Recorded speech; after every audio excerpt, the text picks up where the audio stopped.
The rain poured down on the cobblestone streets of Paris, drenching everyone caught without an umbrella. Gabriel ducked under the awning of a small bookstore, shaking the water from his coat.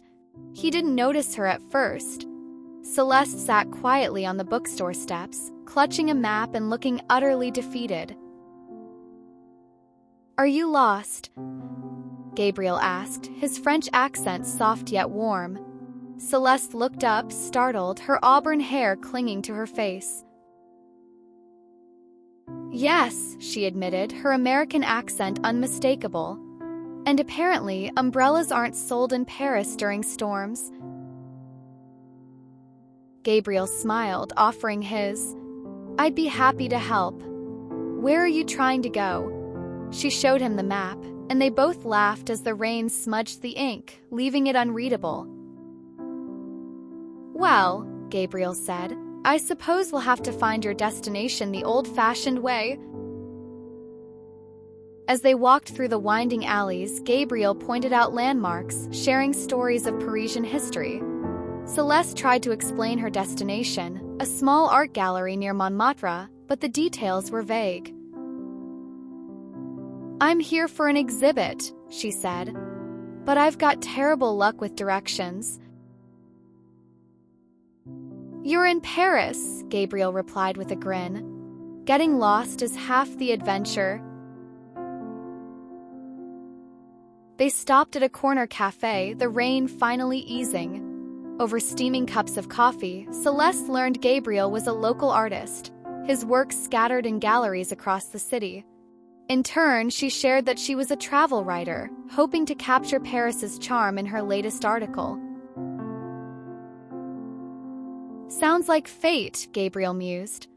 "An artist and a writer lost in the city of love." Hours passed, and they still hadn't found the gallery. Gabriel suggested a detour to the Seine. As the sun dipped below the horizon, the river glistened with shades of gold and pink. They leaned against the railing, watching boats glide by. "This isn't so bad," Celeste admitted. "I was frustrated at first, but maybe getting lost isn't the worst thing." "It's not," Gabriel agreed. "Sometimes the best parts of life happen when we don't plan them."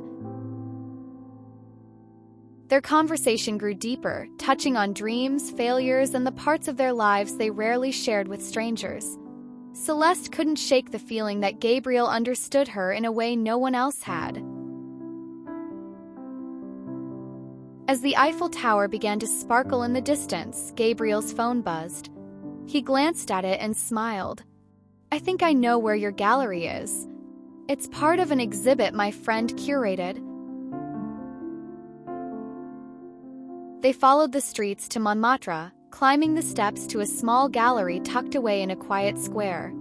The exhibit was nearly over, but the curator greeted them warmly.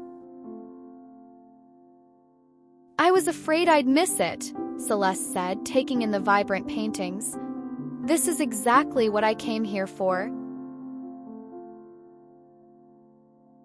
"You're welcome," Gabriel teased. "It only took us 6 hours to get here." As they exited the gallery, the air was crisp and filled with the distant sound of street musicians. Celeste realized the day was ending. "Thank you for everything," she said. "I'd still be wandering aimlessly if it weren't for you." Gabriel hesitated. "Are you leaving Paris soon?" "Tomorrow morning," she admitted. He nodded, disappointment flashing across his face. "Then I'm glad I met you." Celeste couldn't explain why her heart sank. She didn't want the day to end, but she couldn't ask him to stay. The next morning, Celeste sat in a taxi heading to the airport. The city blurred past, but her thoughts were on Gabriel. She checked her phone, debating whether to text him. As the taxi approached a bridge near the Seine, traffic came to a halt. Annoyed, Celeste glanced out the window and froze. Gabriel was there, painting on the bridge, his easel set against the morning light. Impulsively, she told the driver to stop. She grabbed her bag and ran toward him. "Gabriel!" she called out, her voice cutting through the honking cars.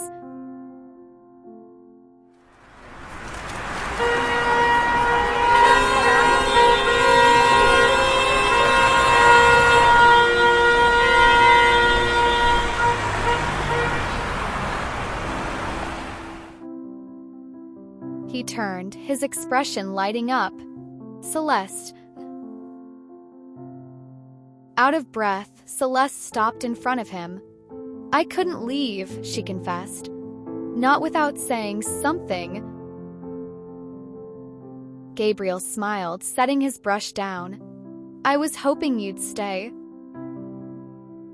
They spent the day exploring Paris again, but this time there was no destination. They wandered aimlessly, laughing and savoring every moment. In the days that followed, Gabriel introduced Celeste to hidden corners of the city. His favorite cafe, a quiet garden, and a bookstore filled with treasures. Celeste's writing flourished, inspired by their adventures and his stories.